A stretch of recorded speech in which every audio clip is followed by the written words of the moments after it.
आका अलैहिस्सलातु वस्सलाम ने फरमाया कल क़यामत का दिन जब तेरे माँ बाप तुझे भुला देंगे, जब तेरी औलाद तुझसे भागेगी, जब तेरी बीवी तुझसे नजरें चुराएगी, जब तेरा भाई तेरा साथ छोड़ जाएगा, उस वक्त सिर्फ एक हस्ती होगी जो अल्लाह के अर्श के नीचे सजदा रेज होकर कह रही होगी, रब्बे उम्मती रब्बे उम्मती रब्बे उम्मती, अल्लाह मेरी उम्मत, मैं जन्नत में कैसे सुकून से जाऊंगा, मेरी जहन्नम में उम्मत जो है वो जल रही होगी। वहां पर दुआएं करेंगे मेरे आका अलैहिस्सलातु वस्सलाम अपने गुनाहगार उम्मतियों को, जिनके दिल में एक जर्रा,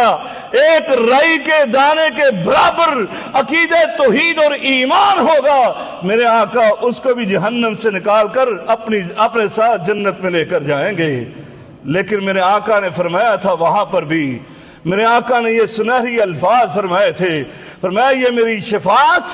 ये मेरी दुआ सिर्फ मेरे उम्मत में से उन लोगों के लिए होगी कि वला युशरिकु बिही शैया, जिन्होंने मेरे रब के साथ शिर्क का इर्तिकाब न किया हो।